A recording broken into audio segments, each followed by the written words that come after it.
হাজার কোটি টাকা নিয়ে তারা বদৌলত করেছে, তাদের মাঝে পড়ে নাই। এটা সম্পূর্ণই একটি মানবতা সেবামূলক কাজ।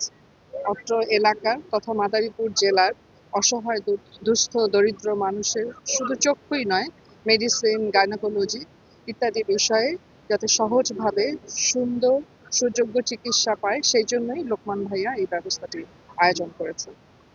অত্র এলাকার তথা মাদারীপুর জেলার দুস্থ অসহায় দরিদ্র মানুষের চক্ষু ছানির অপারেশন, চক্ষু সেবা, মেডিসিন সেবা, গাইনোকোলজির সেবা দেওয়ার জন্য এই অনুষ্ঠানটি আমরা শুরু করেছি। হাসপাতালের তত্ত্বাবধানে এই আয়োজনটি হয়েছে।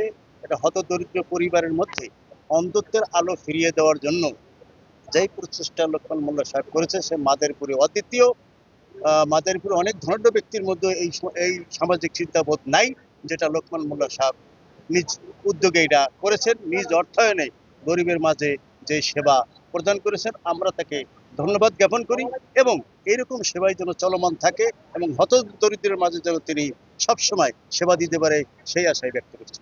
চক্ষু চিকিৎসা সেবা এখানে চলমান আছে, আগামীকাল এবং পরশু চলমান থাকবে।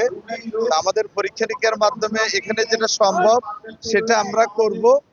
আর যে রোগীগুলি আমাদের সার্জারির প্রয়োজন হবে সেই রোগীগুলো আমাদের শ্রদ্ধেয় ব্যক্তি যে যার আয়োজনে প্রোগ্রাম হচ্ছে, লোকমান ভাই সাহেব, আলহাজ মোহাম্মদ লোকমান হোসেন সাহেবের নেতৃত্বে ওনাদের মাদারীপুর বাসীর জন্য উনি প্ল্যানের হসপিটাল করেছেন। সেই হসপিটালে উনি বিনামূল্যে এই চক্ষু চিকিৎসা সেবা, যেটা আমরা অপারেশন রিলেটেড যেটা লেন্স সংযোজন প্রতিস্থাপন, সেটা সম্পন্ন করব আমরা ওনার নেতৃত্বে, আমরা মেডিকেল যারা আছি তারা।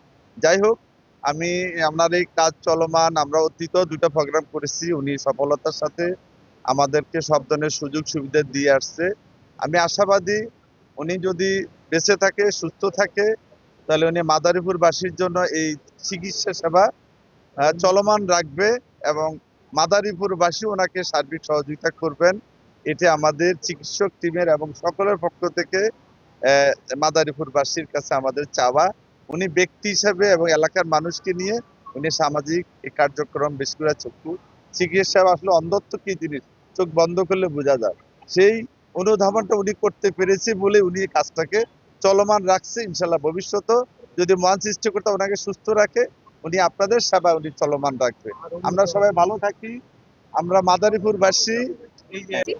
এখানে যদি কারো নর্মাল ডেলিভারি, সিজারিয়ান সেকশনের কোনো ব্যবস্থা থাকে, মানে স্যার আমাদের ওই রোগীদের জন্য ফ্রি করবে। ঠিক আছে, আমরা রোগী দেখতেছি, এরকম সুন্দর মহৎ উদ্যোগের জন্য অনেক ধন্যবাদ। আসলে এই উদ্যোগটার সাথে আমাদের গাইনি সেবা আছে। এখানেও আমরা যতগুলি রুগী পাই, সাধারণত যাদের ছানি পড়েছে অলরেডি, এখনই আসলে করা দরকার। তারা চোখে অনেক কম দেখে, এরকম রুগী ছাড়া কিন্তু আমরা কম করি। যারা 3 মাস 6 মাস সময় নিয়ে করে, তাদের পরবর্তীতে যদি ক্যাম্প হয় আমরা সেখানে আসলে যাওয়ার জন্য বলি।